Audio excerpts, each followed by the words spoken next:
pour la Coupe du Monde, la RDC contre le Portugal. On va commencer, mais avant d'abord de prendre ça, je vais prendre d'abord le coach Sébastien Desabre, juste après le match, sa réaction par rapport à ce match nul et aussi la réaction de Yohan Wissa. Yohan Wissa, c'est lui notre buteur, le premier buteur au niveau de la Coupe du Monde. Alors, il a gagné une maison, une villa à Kinshasa, des voitures, de l'argent, beaucoup de choses là. On va revenir sur ça après. Alors, on prend d'abord Sébastien Desabre et puis on revient ici très vite. Est-ce que là c'est déjà arrangé? Essayez d'arranger.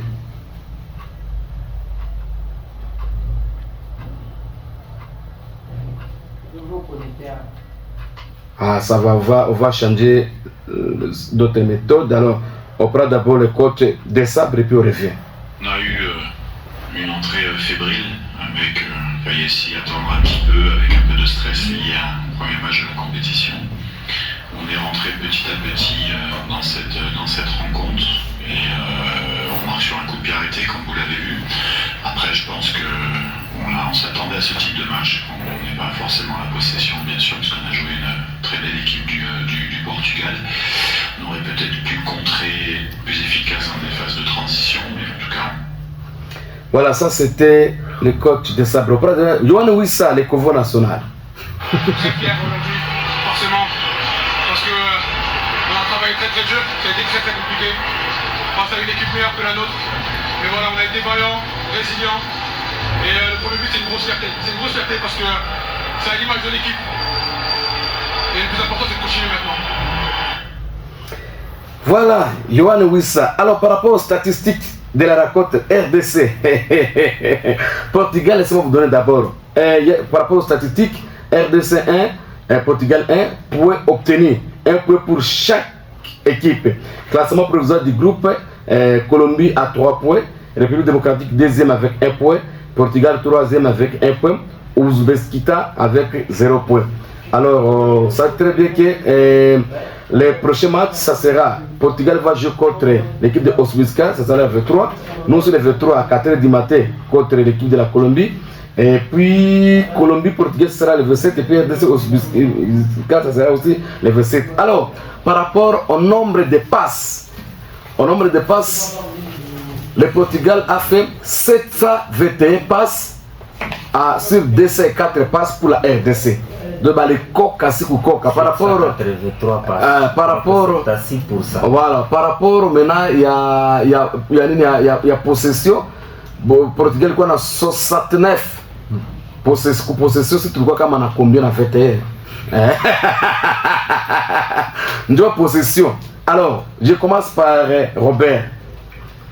Oui, en tout cas, très bonne analyse pour les équipes africaines, notamment la RDC de Sébastien Desabre.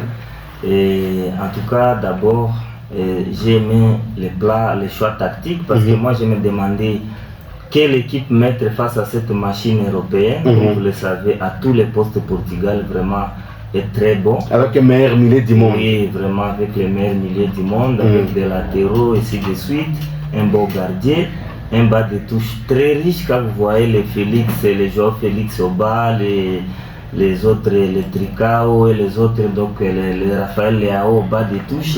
En tout cas, ce n'est pas une équipe facile à prendre. Mais j'ai aimé quand même le choix de Sabre qui a limité les dégâts.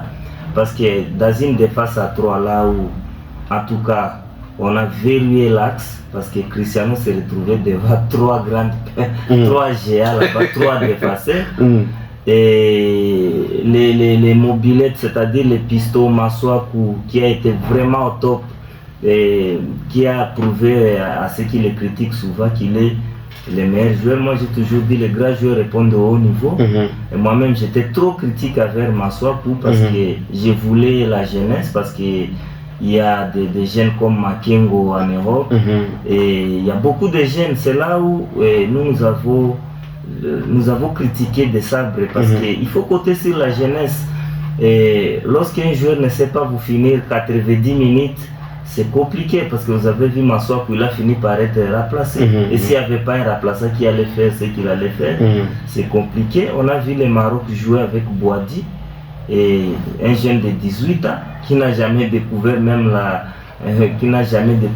CAN, moins encore le mondial, mais il est titulaire et contestable avec Maroc et il figure bel et bien dans les 11 de départ de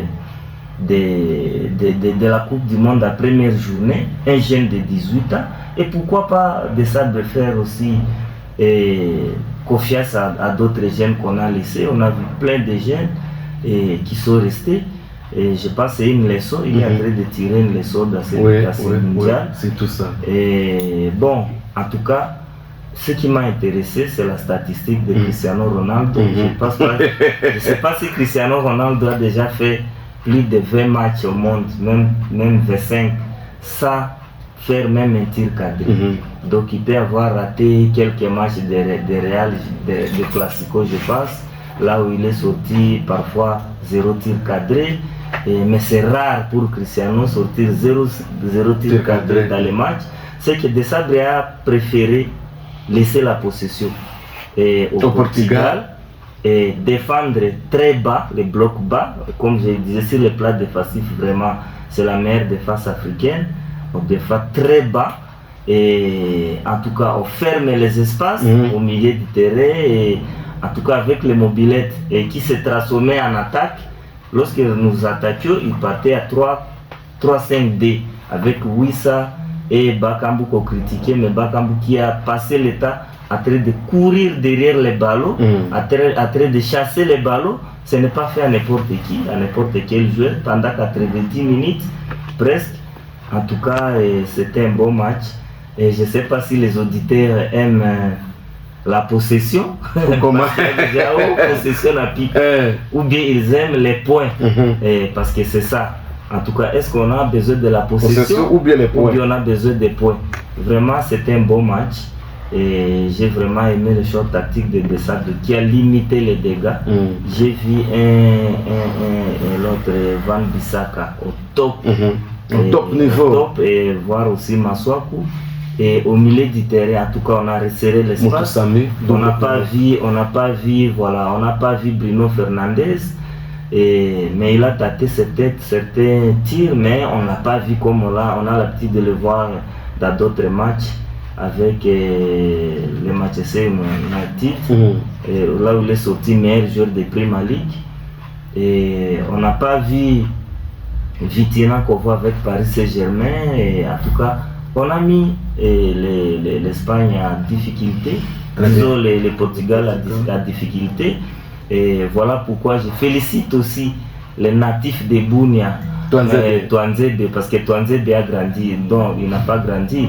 Chez eux, c'était ici à côté de la résidence de Kawana.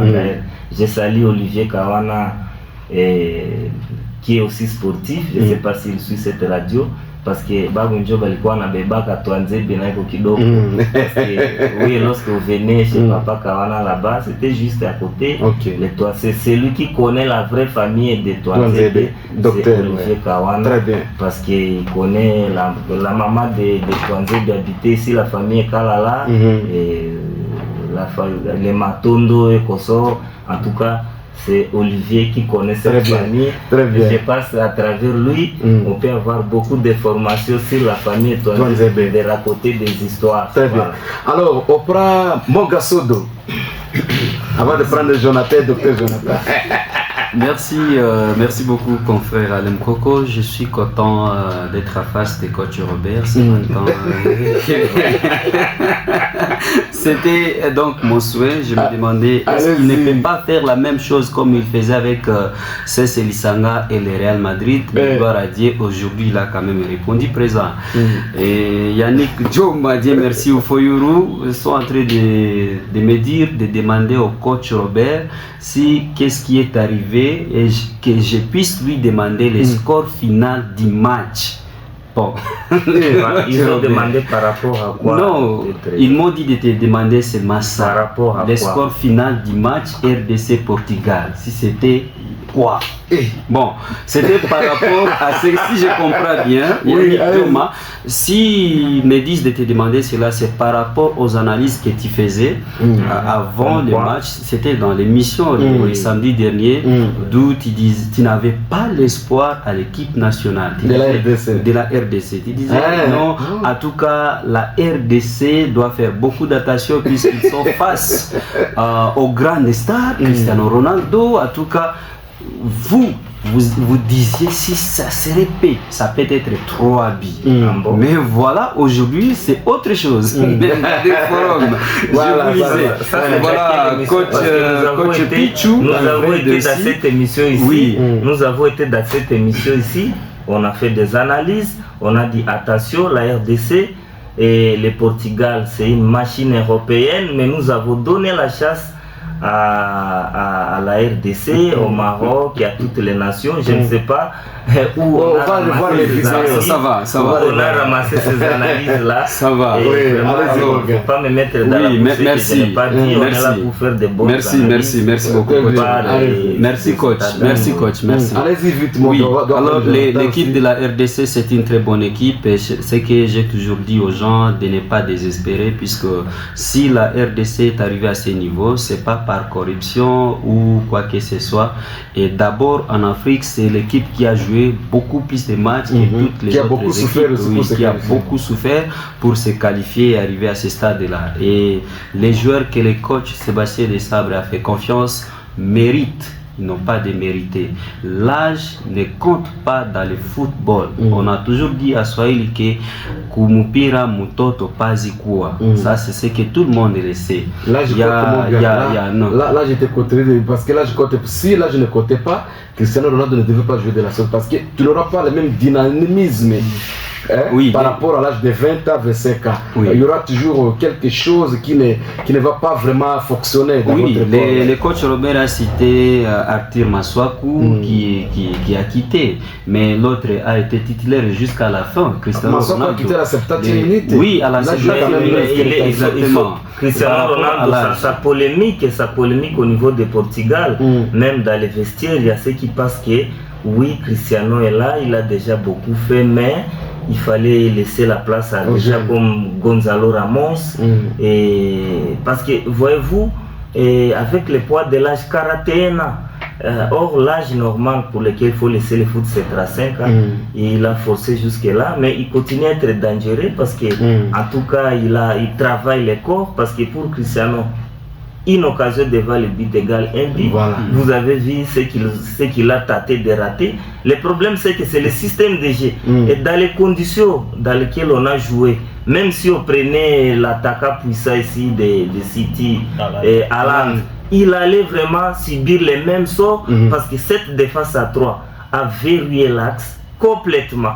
Ils ont coupé toutes les lignes de passe et en tout cas, on a obligé l'adversaire de rester dans une domination stérile, une dictature de jeu stérile et tourner en rond. En tout cas, ils n'ont pas trouvé Cristiano parce que l'objectif c'était couper toutes les lignes de passe. Lorsque Cristiano touchait le ballon, vous voyez déjà 2 personnes, 3 personnes dans cette condition-là. Même si c'était, je ne sais pas, Kylian Mbappé, même si c'était, je ne sais pas, et tous les attaquants, toutes les stars que vous connaissez, ils allaient subir vraiment les mêmes sorts. Coach Robert, j'ai toujours dit que pour moi, ce qui compte, c'est les points ou soit la victoire.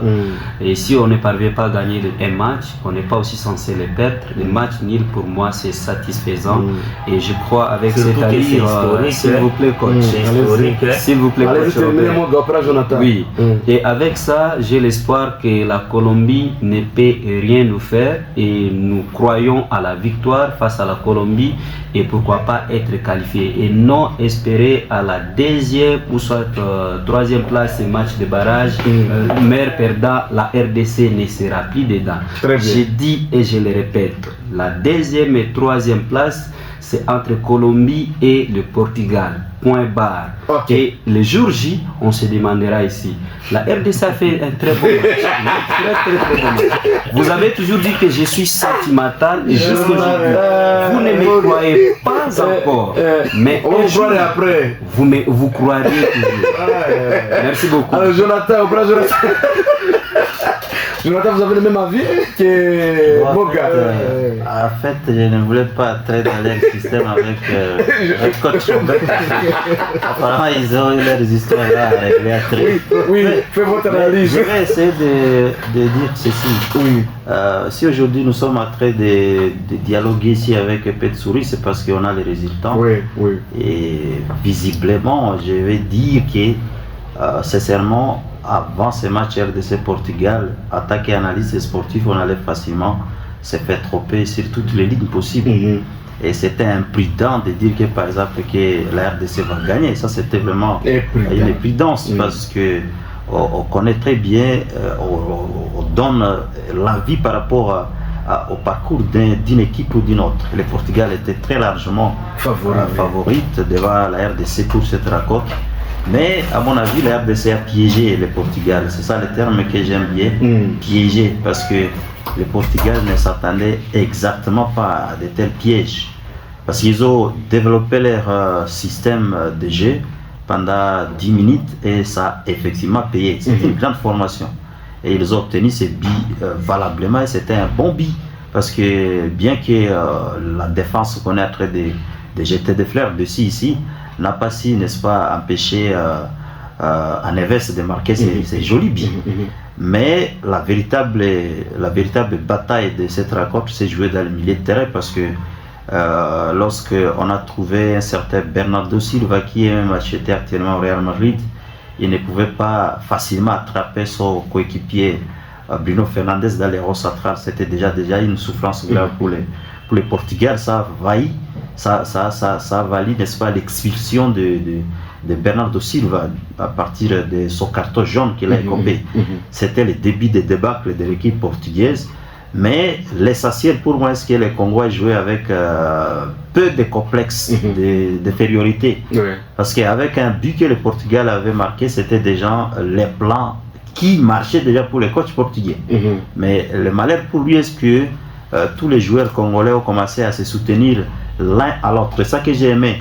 D'ailleurs, même les joueurs Bakambu qu'on est en train de critiquer, voilà, mais ce jour-là, il a vraiment fait quelque chose que tous les Congolais doivent oublier à parler du nom de Bakambu. Mais il était en train de jouer entre les milieux et l'attaque.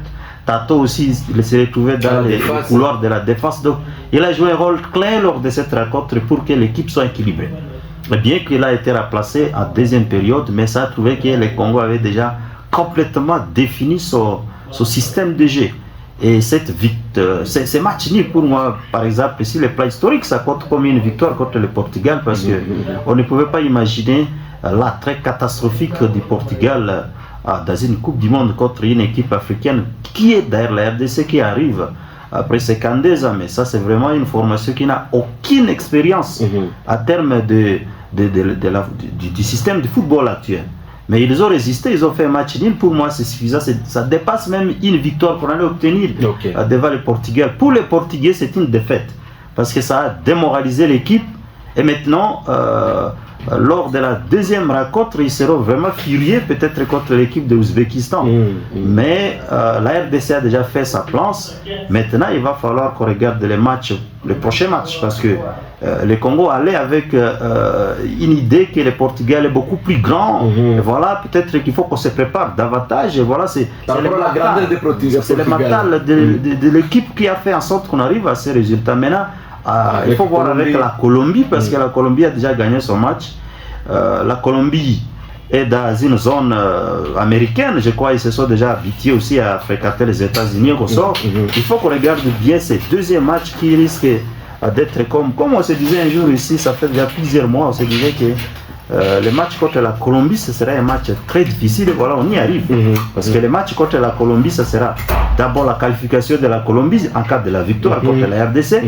Ou même, s'il faut le match nul contre la RDC, ça sera donc presque une qualification toujours. Donc c'est le deuxième match que je suis en train de projeter et j'ai créé beaucoup pour que avec les mêmes matales qu'on n'arrive pas à retrouver, donc avec les mêmes systèmes qu'on n'arrive pas à retrouver la Colombie sur une bonne voie.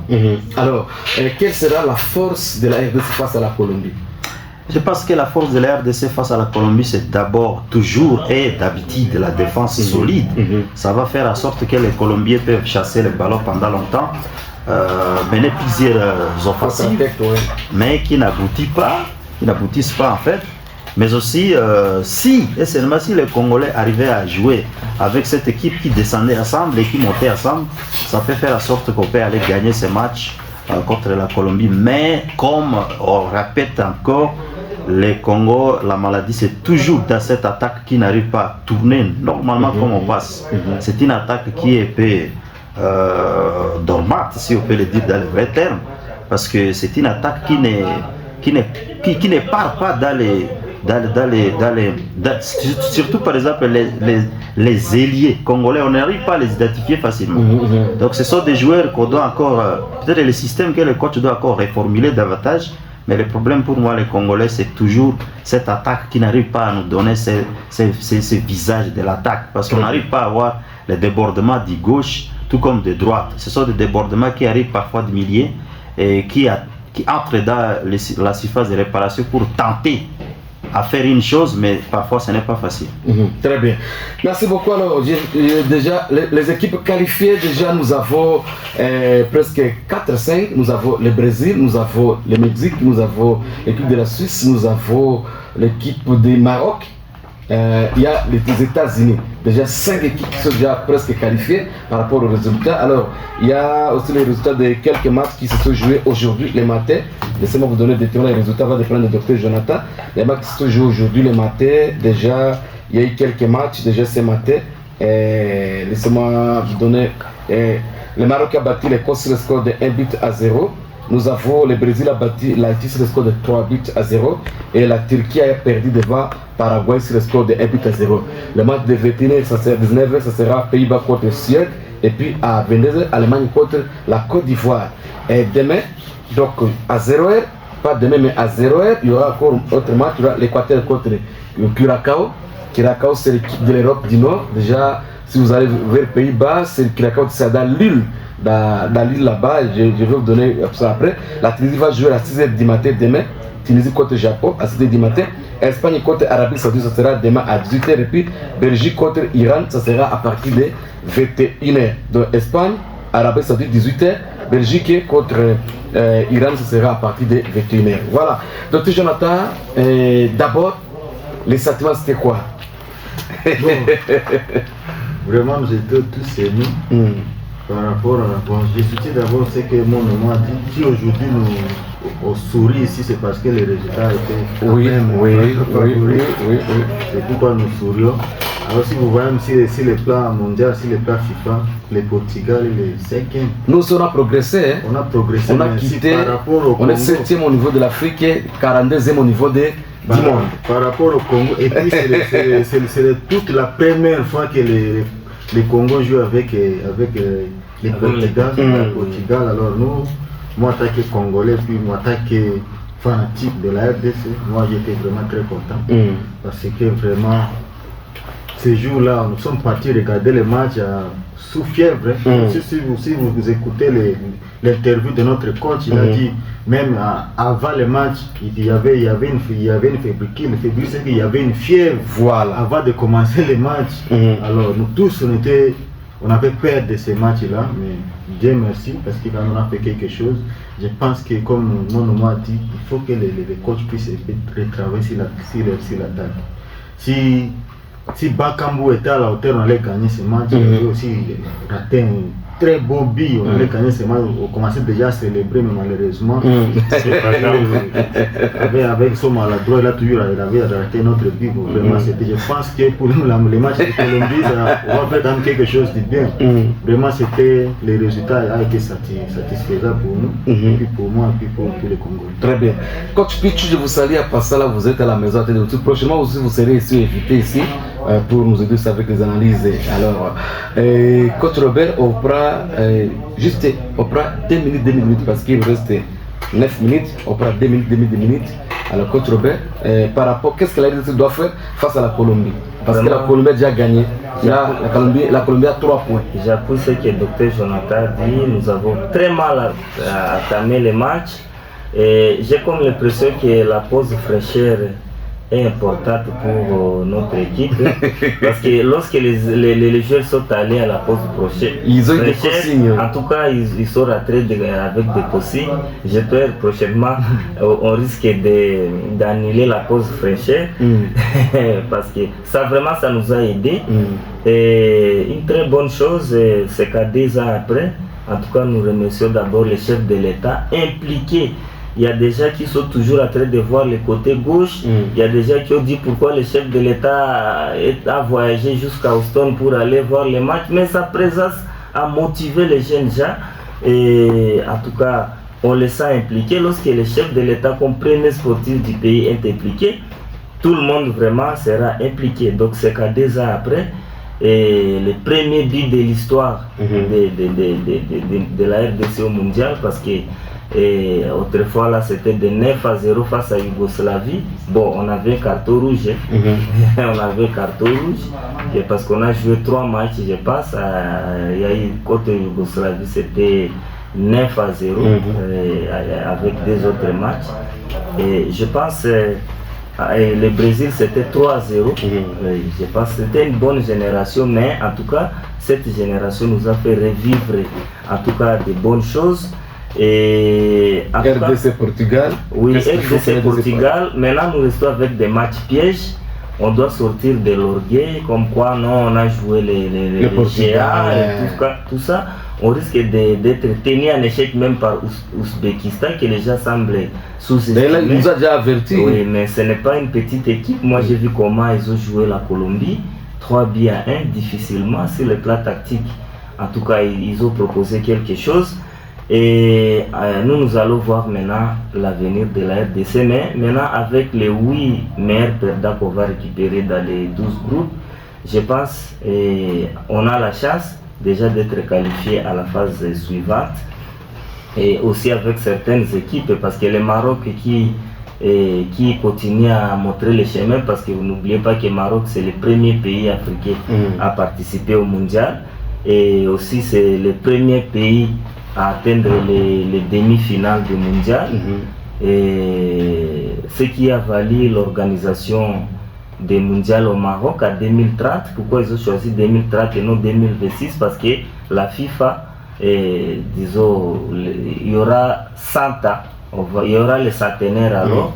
On a préféré organiser à 2030 parce que c'était question de prendre des pays, des continents. Donc, les pays, parce que c'était organisé, la première Coupe du Monde était organisée en Uruguay, et là ils vont jouer 3 matchs, les matchs d'ouverture des premières journées, et ils vont continuer ensuite en Espagne, Maroc et Portugal. Donc, les auditeurs peut-être prochainement nous reviendront par des questions.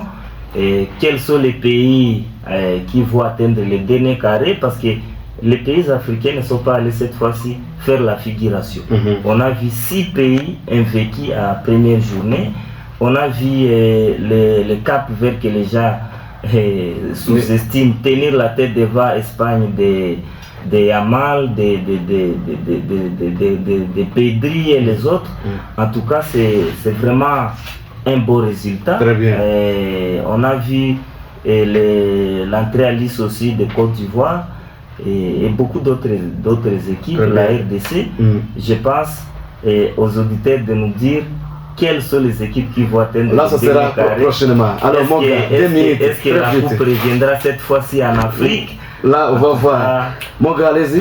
Qu'est-ce que la RDC doit faire devant la Colombie? La RDC, pour le coach Sébastien Desabre, je lui prierai de nous faire entrer les 2 attaquants.